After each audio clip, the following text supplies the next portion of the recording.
There's no doubt that Big Lots is big. The company has over 1,300 closeout stores in 45 states.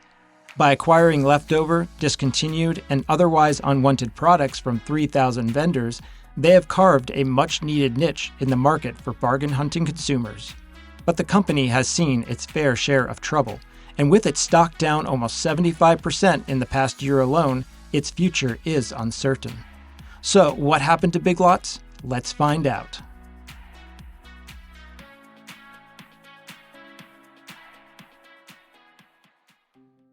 The history of Big Lots goes back to 1967, when Sol Schenck opened his first discount wholesale and retail store, which focused on auto parts.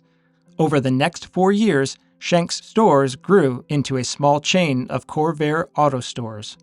In 1970, the company began operating as Consolidated Stores Corporation. Interestingly, Consolidated was an investor in the DeLorean Motor Company, which declared bankruptcy in 1982. During the bankruptcy process, Consolidated took possession of around 100 DeLorean models that were stuck at the factory in Northern Ireland, since the U.S. importer was unable to import them. Now, this is certainly an unusual excess inventory to acquire and sell at a large profit, and this fact was commemorated on the Big Lots website's Closeout Museum page. Around that same time, in 1982, the company opened its first Odd Lots closeout store in Columbus, Ohio. This would be the first store in what we would recognize as Big Lots today. So why did they change the name from Odd Lots to Big Lots? Well, there was another growing closeout chain in New Jersey called Odd Lots Trading Company that had been bought out by the drugstore chain Revco in 1983. As you can imagine, Revco took issue with the fact that another closeout retailer was operating a chain with national aspirations that had a similar name as the Revco-owned subsidiary.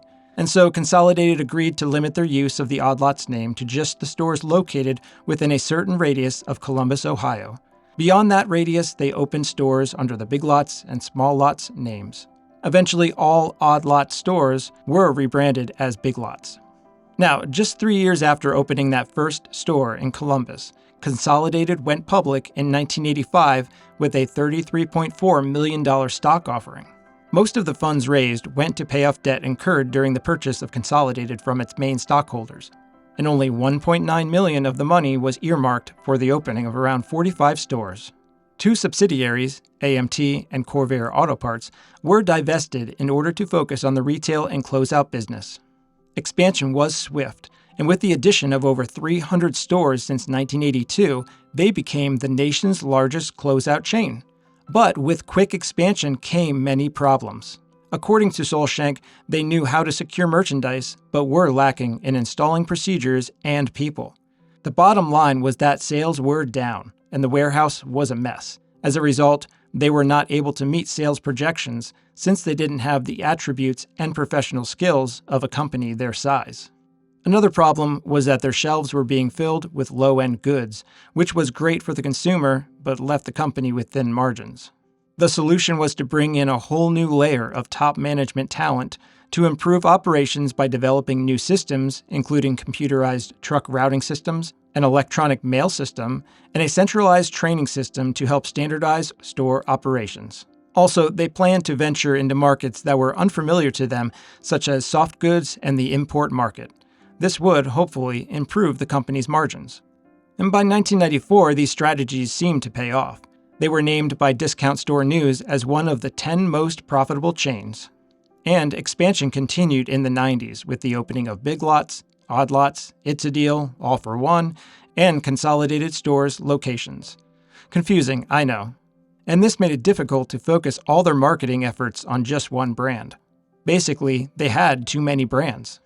To make matters even worse, in 1996, they made a huge push to enter the retail toy business, operating 115 toy liquidators, as well as the Wisconsin Toy Wholesale operation, and 16 of the Amazing Toy Store retail outlets. Now, this made a sort of sense, since they already had experience selling toys in their current stores, but then they invested even further into the toy business later that year by acquiring KB Toys for $315 million.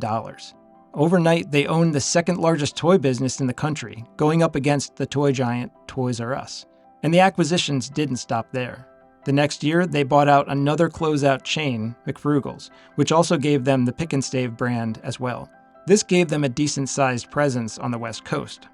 In addition to all these acquisitions, their main closeout business was growing, so much so that they had to increase their distribution capacity.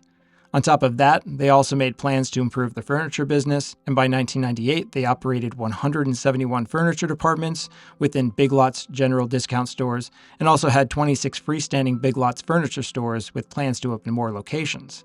But things weren't going well with some of their acquisitions. They had high hopes with KB Toys, though there was an oversaturation of the toy market at the time, and they had also sunk a bunch of money into their toy businesses, as well as spending $80 million on kbkids.com.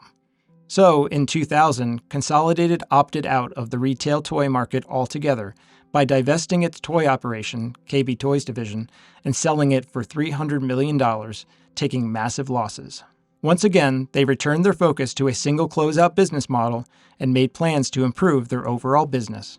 I'm sure you would agree that getting back to their roots would help, and for the most part it did, though it didn't happen overnight. First, they initiated a much-needed rebranding.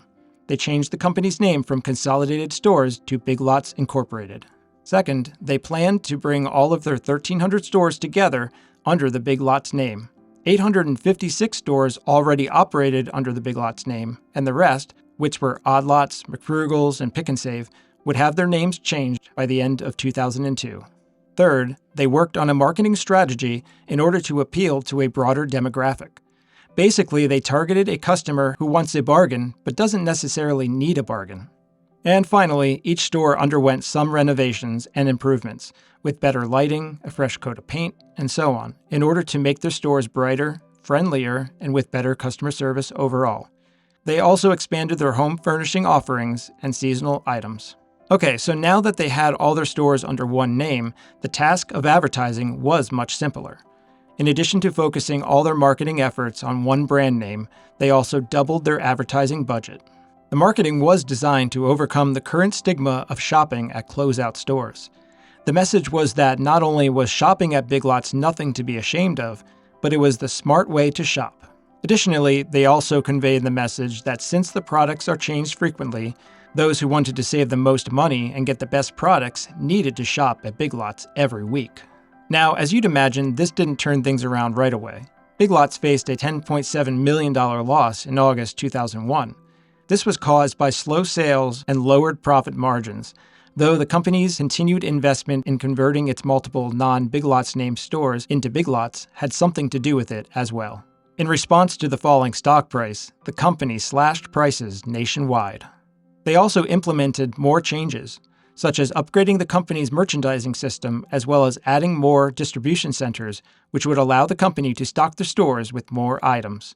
This would offer customers a deal-hunting shopping experience that the company hoped would inspire weekly visits to the store. While the unpredictable nature of the shopping experience was integral to the Big Lots concept, it was quickly discovered that the customers also needed a predictable element while shopping. So not only unexpected products were stocked, but also a whole host of standards, such as diapers and other household products. The new merchandising system also helped managers get a complete picture of what items were moving and what was collecting dust on store shelves. This helped them decide what they needed to stock in their particular store for each coming week. The company also implemented more training and education for their store employees to help further improve the customer service experience.